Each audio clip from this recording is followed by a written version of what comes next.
की जनता के बीच में मैं जानता हूं ये देशभक्त जनता बैठी है, एक पंक्ति में बात करता हूं, मैं इससे ज्यादा कुछ लिख नहीं पाया। मैं बहुत छोटा सा कलमकार हूं। स्वागत। वो जो सीमा पे खड़ा रहता है और जिस दिन उसका शव यहां आता है, क्या बीतती है उसकी मां पे, उसके घर वालों पे, सिर्फ एक पंक्ति में समर्पित करता हूं कि जिस दिन तू शहीद हुआ, यह विषय मेरा नहीं है लेकिन आपने वहां से बात की, शुरू करता हूं।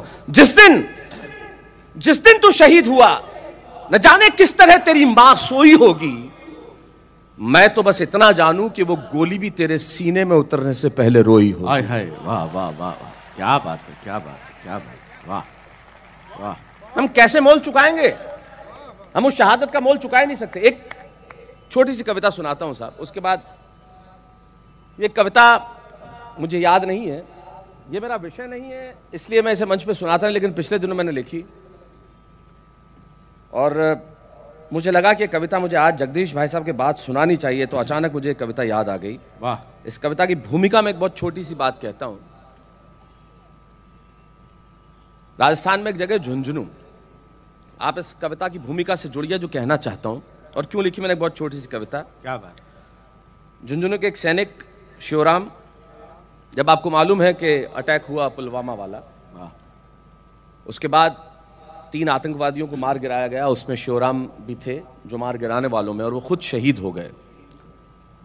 लेकिन कविता क्यों लिखी तब समझना। वाह।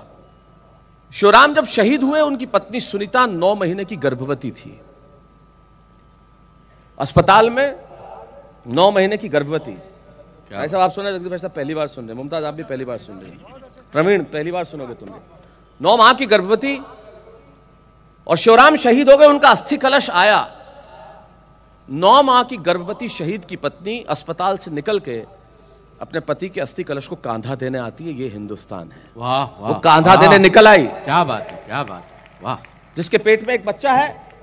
तब झुंझुनू में दैनिक भास्कर के जो संपादक थे, उन्होंने मुझे फोन किया, उनका शैलेश जी कल एक कविता आप इस विषय पे लिखे। मुझे समझ में नहीं आया मैं इस विषय पे क्या लिखूं, लेकिन मैंने इस विषय पे एक अलग ढंग से सोचा। एक बहुत छोटी सी कविता सुनाता हूं, उसके बाद अपने जो आज जैसा आप चाहेंगे सुनाएंगे। स्वागत। सुनीता शिवराम का अस्थि कलश, सुनीता अस्पताल से निकल के कांधा देने आई। तब सुनाता हूं कि एक किलकारी बोली नियति से।